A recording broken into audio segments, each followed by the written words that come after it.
This episode of the Marvelous Marvel Discussion Arena is brought to you by, well, of course, you. If you want to learn more about how you can support the show, go to patreon.com/thearena_podcast.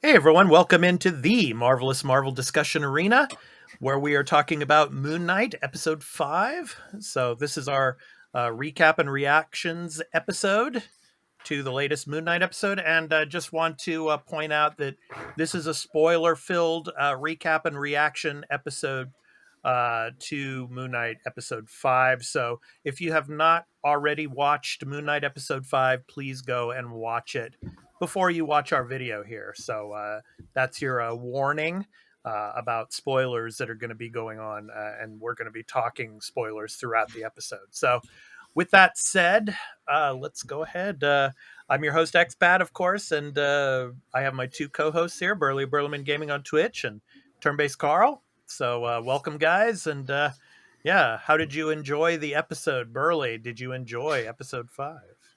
Hey, wait, would you like two little Marvel tidbits of news? Ooh.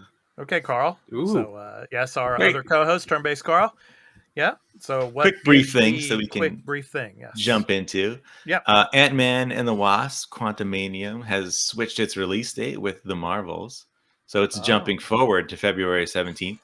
Wow. And the Marvels will be July 28th. Ooh, I see. Of next year, I see. Yeah, next year, of course, yes. Which I sort of expected, because like the Marvels, like I don't think they've even filmed, so I don't know how they thought. I'm not sure. I have no idea. Maybe they have started. I don't know. Yeah. So Brie Larson is still doing workouts. So yeah, I guess she's still getting ready and getting in shape for that film. So. And the other little bit of news is John Watts, who directed the 3 Spider-Man movies for the MCU, who was going to direct the Fantastic Four film, has now left the project. Okay. It says it was an amicable split, in that the reason given is that he wants to like kind of step away from superhero stuff. Like he just kind of wants to not do that right now and maybe just take a break. I see. All right. Okay. Thanks for that, Carl. So, Burly, how'd you enjoy this episode of Moon Knight? 0 out of 10, worst thing ever. Oh, you're talking Moon Knight, not Picard. Yeah, Picard episode 9, season 2, 0. This was really good. I really did enjoy this, and we got a lot of information in this episode. Yeah, definitely. And Carl, how did you like Episode 5 compared to some of the other episodes? Yeah, this is the real explanation behind his character that we finally get here.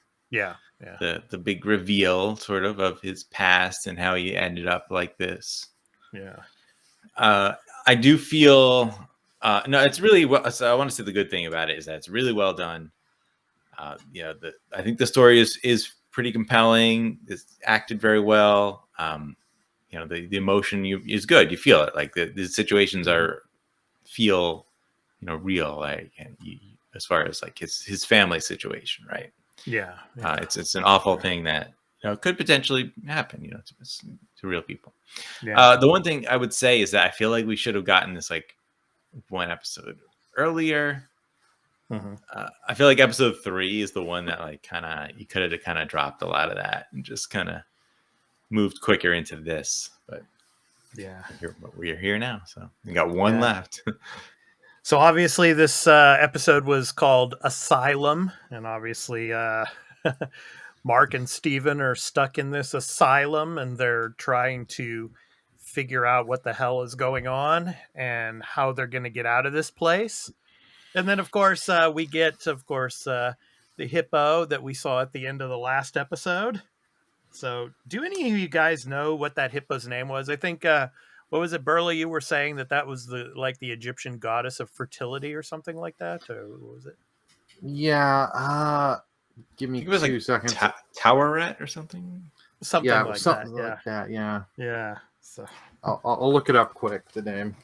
Yeah, but anyway, so yeah, and I really enjoyed that character a lot, and it's funny how like the characters like trying to explain to them what they're going through and what is about to happen to them as they're passing through the underworld, you know. So, and she's got these little like slips of I don't know, like Egyptian paper or whatever, and then she just Scrolls.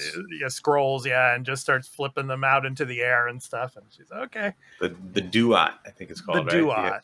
the underworld, yeah. which is Yeah. I was like, I heard that, I'm like, oh yeah, that was in Forbidden City. That's the name of the game, right? Yeah, yeah. They mentioned that there too. Yeah, yeah. And then go ahead, Carl. Go ahead. It's very interesting how you can kind of just do this now in the MCU because of Doctor Strange, and the explanation sort of like there's just other universes and dimensions out there, and like this underworld afterlife place is I can just look at this and be like, yeah, it's just another dimension, and these are other dimensional beings, these Egyptian gods, you know. That's explains why they are the way they are, and like that's enough. That's great. You just put that together, it's easy enough.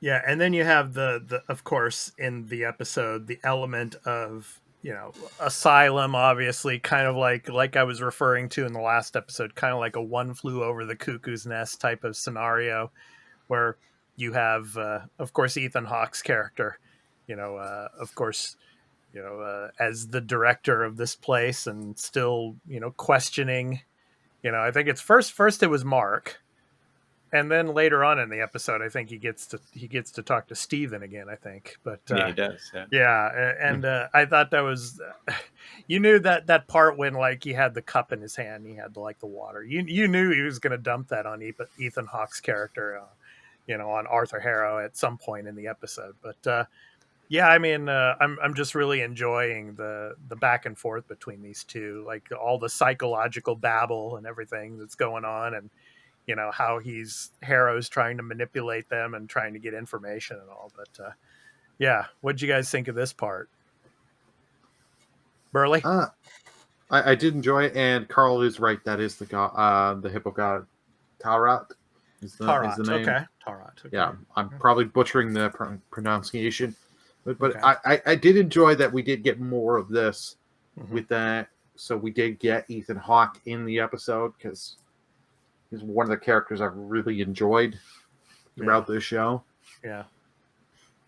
It's kind of strange that he's there the more you think about what they're telling you is happening, because I mean, he's supposed to be in some sort of afterlife, and this is a representation that he can understand. But why is there this other person, you know, talking to him and walking him through this part, which only seems to happen like he ducks in and out of like being in this section and being in the rooms and going into the memories. Right. I'm not sure what exactly is happening with that, because there's no other people that are there, right? That he's talking to, other than the Egyptian gods. Like, is Harrow somehow actually influencing him, or is just part of his mind? Yeah, that's a good question. And then of course here in the image here that I'm showing, obviously they're on the boat going through the sand in the underworld and everything, and then the Egyptian god there shows them this.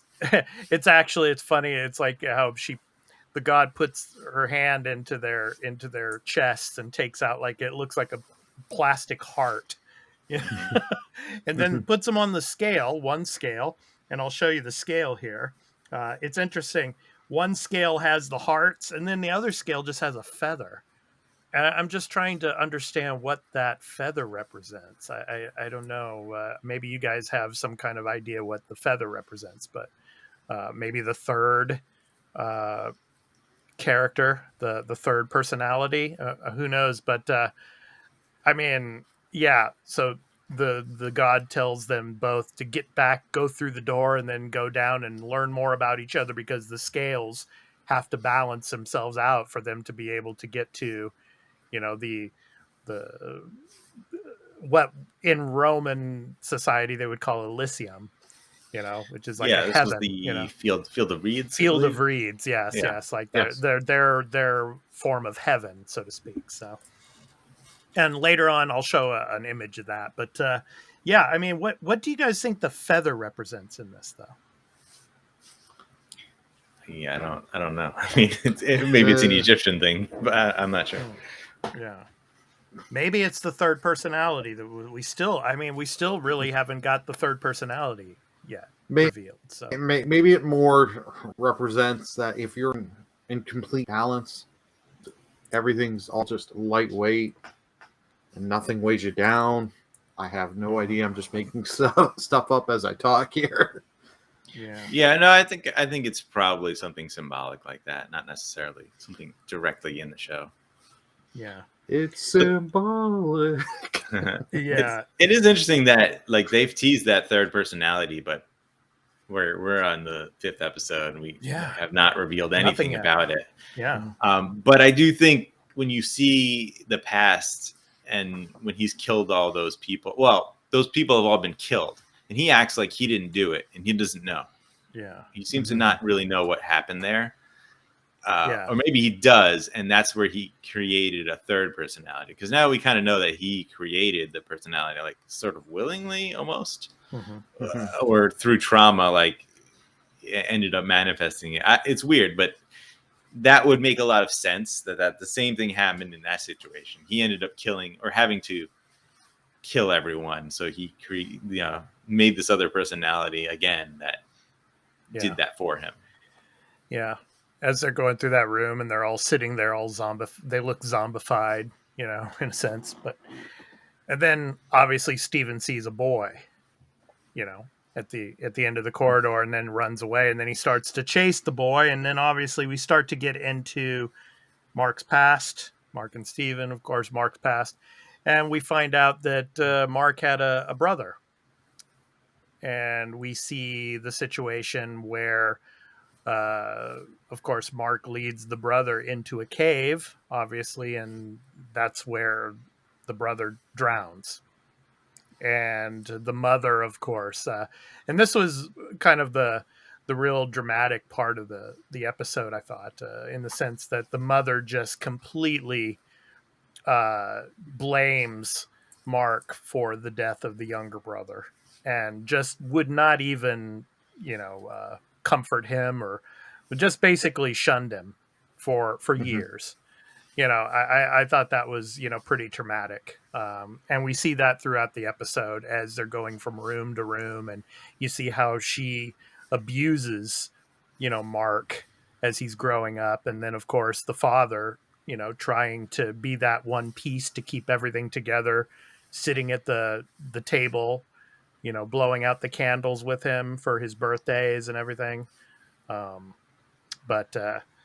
Yeah, and then as he grows up, of course, you see, how he just, got to the point where he just hated his mother, and he wouldn't even come in to the wake, so to speak. So, what are your guys' thoughts on this as the episode progressed, and Mark and Steven, getting to learn about Mark's past? Definitely not awake, because as you can see in this picture here, he is wearing a yarmulke. Okay, I'm sorry. Definitely Jewish. Yeah. So it would be sitting Shiva, but okay. So that's Besides that, I only know because my family's Jewish. But anyway, yeah. Not important. Well, but it is important. Thanks for letting me know that. Yes, I didn't know. So yeah, it is cool that they just kind of it's subtly in there, and they don't really draw issue or attention to it. They just like, that's just what it is. You don't see that too much, but I think what's interesting is that this show is like, look, this trauma that happened to you, with your family, loss of the brother, and then the mother losing her mind, basically, and abusing Yeah. him in ways, and eventually, I'm assuming taking your own life. I don't know if they explicitly say that's how it happened, but I'm pretty sure Right. Yeah. that's what happened.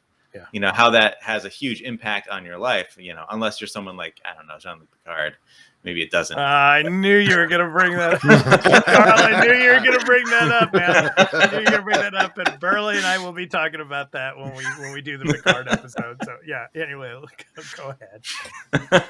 I knew that was coming up, man. I knew you were gonna draw parallels to that. But anyway, all right. Burly, what did you think of the part of the episode with the family situation and all? So. The family situation I liked, but also I got one thing, because I'm not a parent, but these are the worst parents in the world. Who lets their 2 kids go run off into a cave, a rainstorm happen, and let it drop? Like, you've got to be the most, like, what are they, stoned or drunk off their ass? Like, they just wanted a little time alone so they could, you know, get busy. Yeah, I don't know. Try to make a 3rd child. There's other and smarter plans. Like, yeah. Like, that I took a little issues, just like, and then, but you see the mom degrade, and one of the things, because I like, as they're showing this, Steven is Mark is trying to protect Steven, and he's like, no, you cannot keep going down here until we get the reveal that he created Steven just to deal with us. Yeah, well, like he was telling him, it's like, I'll tell you everything. I'll just let you know. I'll tell you myself. You know, you don't have to see it. Yeah. So. Yeah. He's like, yeah. So. And then, of course, as we talked about, the scene where they showed of where supposedly Mark had killed all of those, you know, people in the desert there as they were looking for the tomb. And then, of course, we see Layla's father laying on the ground there, obviously. And then they get to the point where they see Mark crawling, you know, being wounded, crawling into, you know, Khonshu's, you know, I guess his kind of shrine, I guess you could say. Yeah, exactly. And then of course, you know, Khonshu basically, you know, conjuring up everything about, you know, the Moon Knight, and will he, you know, swear to protect, you know, those and destroy and to kill those that you know, that are evil and things like that. And so then, of course, he agrees, and you know, Steven sees how he becomes Moon Knight for the first time here. So what did you think of this part, Carl? Yeah, I mean, it was interesting. I kind of feel like the dialogue for me wasn't compelling enough. Mm-hmm. Like Khonshu's, you know, explanation, or his sort of I don't know, his sales pitch on this idea. It was like, oh, it's fine. I mean, like, I don't know. He kind of wanted to kill himself. Like, yeah. He was about to. I mean, he had the gun right up to his chin there. Yeah. So that wasn't bad. I'm not saying it was bad, but I could have been a little better. But it's fine. It makes enough sense, you know. Mm-hmm. Yeah. Burly, what'd you think of this? I thought it was good. I like him showing how they're showing him how he's transforming. But I love how you've got Steven in the background saying, like, oh, you were getting manipulated. You got played to being Moon Knight. So, because we were always wondering, how did he get into this? Yeah. And now we have an idea of why. Yeah. See, and that's sort of what I was getting at. Like, that reaction, I didn't really feel from the conversation that he was like really played. It was like, well, the choice was like, I was just going to kill myself, or like, you're going to give me a chance to be like this thing of vengeance, which maybe sounds good to me. Like, it doesn't feel like sort of play. That's why that didn't kind of add up. Yeah. That I agree. Yeah. And then, of course, we get back to the boat, and and then, of course, the fight scenes on the boat. Steven, he gets the bat, and he's able to knock some of them away, but then he gets knocked off, and then he goes into the sand, and we lose Steven. of course, he starts to turn into sand himself there from the image we're showing. So, but then what's interesting is once we lose Steven, then the scales balance. And then, of course, we get to the end of the episode where Mark is in the fields here. So my question is, where do we go from here? I mean, Mark is, of course, in the field there, where it's like the Egyptian form of heaven. Are we done with Steven? Is Steven gone now? Is he dead for good, or in the sand there, or does Layla become the next Moon Knight or something? What do you guys think? What do you guys think of what we could possibly see in episode 6? Yeah, I don't think that Steven's going to be gone. Of course, like somehow they'll bring him back. I mean, like he created this other personality. I don't know how you can just take it away. Yeah. Not that any of it really makes sense, because like in the afterlife, they're judging, I'm assuming, like a soul, like his soul. How does he have two souls? Like, is that split personalities makes you have another soul? Maybe that's the idea. Yeah. But then what about the third one? I don't know. Like, there's just weirdness to that. But what was the plan? The plan was like to get to some sort of gates that would help them get back to the mortal world, right? I don't remember exactly. Right. Yeah. The plan was they wanted to, they turned the ship around to go back, Yeah. and that's why the creatures start jumping on, because they're veering from the plan. Right. To go back because he wants to go back to the world of the living to try and stop Ethan Hawke's character from awakening the one god. And he was also saying to her, can you talk to the other gods? We need Khonshu. We need Khonshu's help. So trying to get back there and be like either get an audience with the gods to get Khonshu free so he become Moon Knight again and have the power to stop. Yeah. And then he'll be healed. It wouldn't matter that he was shot, Yeah. Yeah, So and the hippo god was saying something about this. This is going to piss off the other god. What is it? I forget which god it was, but I was like Ahmed or something. Yeah, Ahmed or something. Yeah, I don't remember which one they named. Yeah, I think it was Ahmed, but yeah. So yeah, but yeah. So yeah, how are we going to get Khonshu back? Because he's trapped in this little whatever, the representation that he's trapped in some sort of idol, and do they have to just smash it? But it's not a place that they can get to. Maybe the Towerette has an avatar, and she can send to do that. Maybe that's what happened. Maybe, or they were also mentioning to send some kind of information to Layla as well, I think.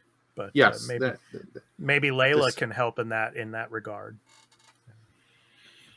What I think could happen is you do it for 2 seconds in the earlier parts of the episode. You do see that one woman. So like either Layla's gotten him to some help, like a doctor trying to help and save his life. Mm-hmm. So I think because he's in this Elysium, or however you pronounce it, they're going to give him a doorway. He goes back to his body. Mm-hmm. He's going to because Layla will be there, quickly have a conversation and let him know, like, Steven's gone, but they'll eventually remake Steven, because if he made him once, he can do it again. Yeah. And then now it's just that find whatever way they can use Layla, because he doesn't have Steven's knowledge of all the gods and stuff like that. And Layla has a little bit of knowledge. Find a way to summon another audience with the gods, get the gods' attention. Or they're probably already going to. I don't know, man. They probably already have his attention because he came back to life. And then they're going to plead their case to get Khonshu freed. But whether or not, when Khonshu gets freed, whether or not it'll be Mark or Layla getting the power, we'll have to wait and see. I want Layla to get the power. I want Layla to be Moon Knight, but that's just me. they got to do the like in the first Venom movie, like very briefly, the she Venom, and then she gives it back over to Mark. Maybe, yeah. Who knows? Or the end of Iron Fist season 2. Yeah. where Colleen Wow. gets the power and then Yeah, they she gets- never. yeah. And it ends. And it And ends. but he also they had never the made a third one. guns. He had the guns with the Iron Fist power. I'm like, oh, I just want to see that. It's so interesting, man. Disappointed. Yeah, that's Disney Plus is probably not going to pick up a season 3 on that. But anyway, But do Luke Cage and Iron Fist together and play both those stories. yeah, I'm all for that. yeah. And those are the probably least like dark and gritty. You know, I mean, not that they didn't have dark and gritty moments, but like they don't have to be. Anyway, we're getting we're off topic here, but anyway, yeah, I think we're going to conclude this here. So a lot of questions to be answered in the final episode coming up, episode 6. So we're looking forward to bringing that for you. I don't want to make too many guesses as to how it's going to play out. I just want I want a good fight. I want a good action sequence, and I want there to be stakes to it. Right, you know. Right. So like I want to see, Moon Knight has to fight something that can challenge him, and he's gonna have to fight, got to fight like Harrow as the avatar of Amit, right? Like something to that effect. That's probably most likely to happen. Yeah. So I'm looking forward to that. So we will be bringing that to you. So this has been the Marvelous Marvel Discussion Arena, where we've gone over and gave our spoiler reactions and a recap of Moon Knight episode 5.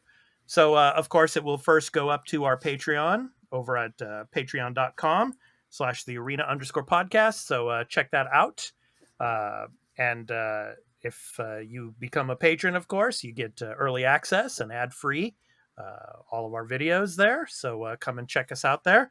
And, of course, once it goes public, it will go to our YouTube channel at youtube.com/thearenaproductions.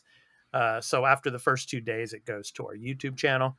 So, come and check out our YouTube channel. And if you like the content there, be sure to hit those like and subscribe buttons there. And we also have a Twitter at the Arena AMPGNP, of course. So you can talk to us on Twitter as well. So, excited for episode 6 and to see what happens at the end. And we will be bringing you our spoiler, of course, recap and reactions to the final episode of Moon Knight for the first season. So that will be next week. So I've been your host, Expat, along with my co-hosts, Burlyman Gaming on Twitch and Turn-Based Carl. We hope to catch you in the next episode of the Marvelous Marvel Discussion Arena. So take care, everyone. Peace out.